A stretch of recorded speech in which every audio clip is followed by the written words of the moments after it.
And welcome to an Eternian video, part of the Mage build series. So today I'm going to show you my Firelily Frostbeam build for ANB events. Gear is almost identical. If you've watched the Death from Above one, it's the same armour, just a couple of different bracer and belt. And then a few different skills. So Regalia Helm, haste ability rate, power, vitality with osmosis.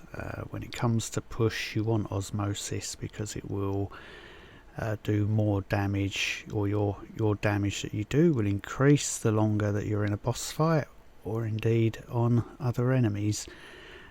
So absolute vital one for push. Necklace, haste ability rate, life on hit, vitality with added power.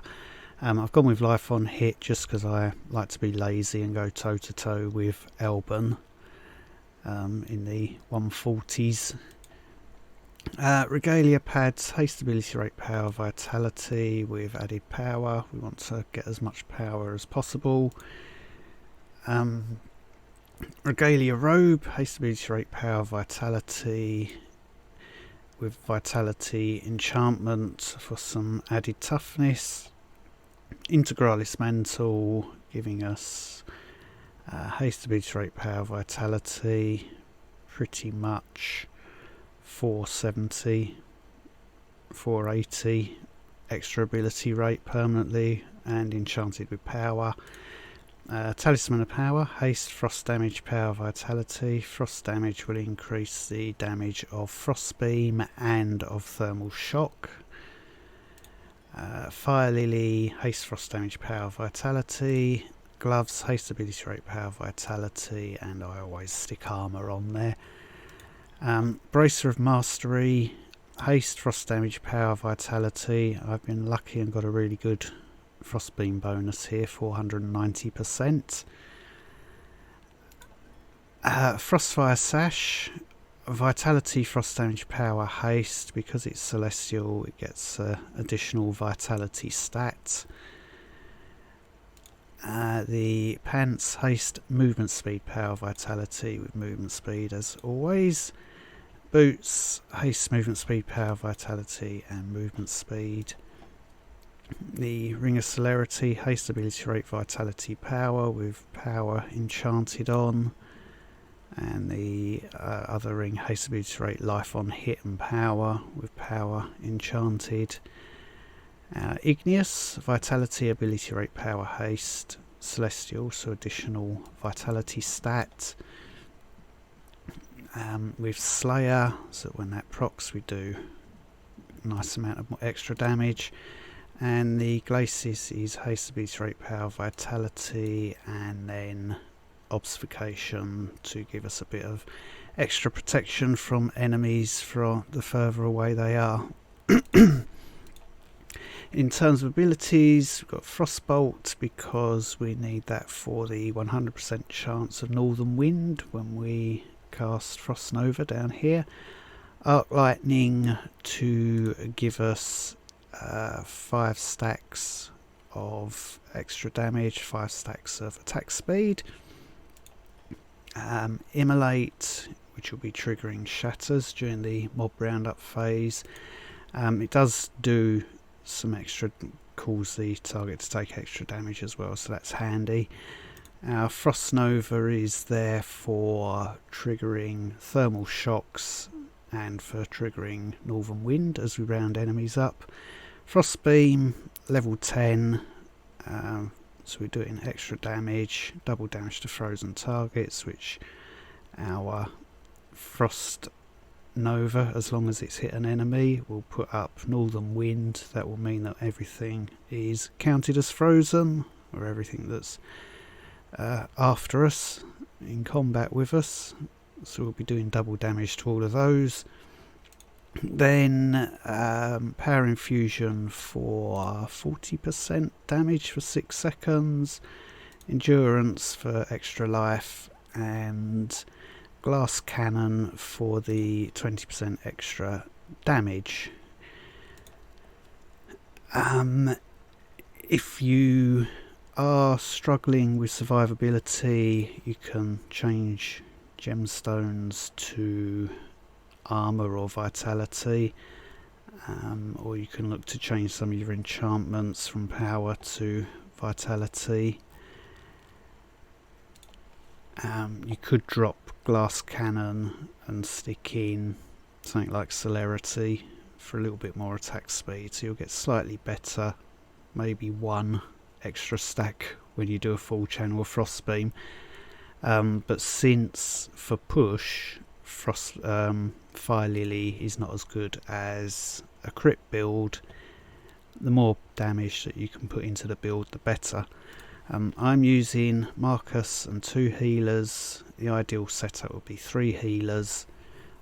Marcus as a stun into a group is nearly as good as a healer, but it's better to be able to pull everything in. Quick rundown of stats. Damage is quite nice. Haste 5.7 hits per second. If I did stick in celerity instead of glass cannon, that will go up to 5.8, which isn't particularly brilliant. In terms of actual hits per second, 5.7 is really, for me, 5.5, so I've gained a quarter of a hit per second if I put in celerity. And Frostbeam stacks, I move up from 57 stacks to 58, which isn't that much really, compared to a 20% overall damage increase, so I'd rather take a 20% damage increase. We can ignore crit damage and crit rating. We have 79.1% frost damage, a nice chunk of vitality and life, armor at 79.5,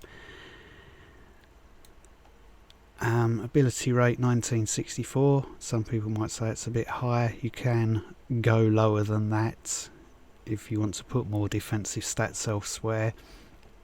I would say aim for a minimum of 1500. Some people go even lower than that and do perfectly fine, but I think 1500's a nice minimum point, and then anything above that's a bonus, but certainly don't go too far into ability rate. Movement speed 27.3. For food, just a bit of extra movement speed, so some coffee and stew of the day for some extra life. So let's take a look at 130 as we did with the Death from Above video, and we'll see that Frostbeam is infinitely better. Or I hope we'll see that Frostbeam's infinitely better.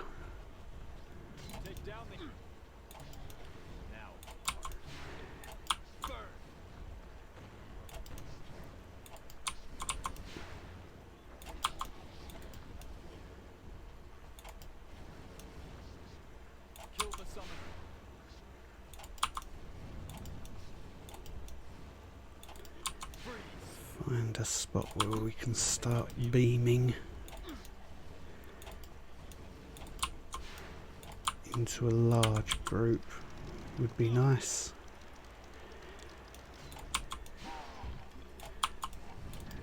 So we're already over 50% through the mob phase.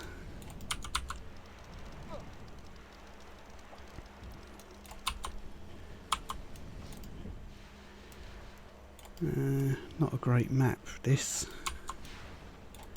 Things scattered and super slow.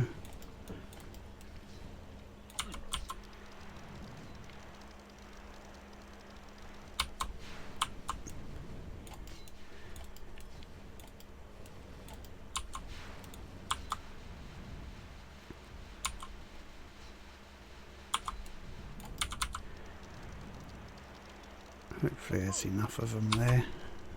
No. Oh dear. So just over a year ago the devs decided to do that change to make mobs just incredibly annoying, allegedly to make the game harder, but it doesn't make it harder, it just makes it annoying. In terms of warrior, the mob speed doesn't count. In terms of bounty hunter, with their sort of doing smaller groups, again that's pretty much an irrelevance how fast they're moving, so it really only impacts mage.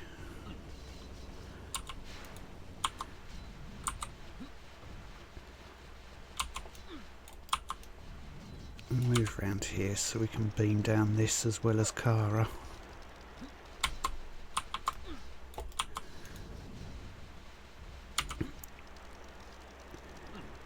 And we've done that one in, what, 2:43, so definitely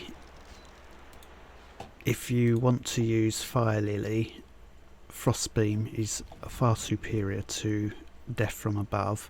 I've taken this build in the past to Trial 153 during ANBs, so depending on what your goals are, I think if you are looking at a Frostbeam Firelily build, then you probably can't go too far wrong with something similar to this. So any questions or comments, put them down below, and thank you very much for watching.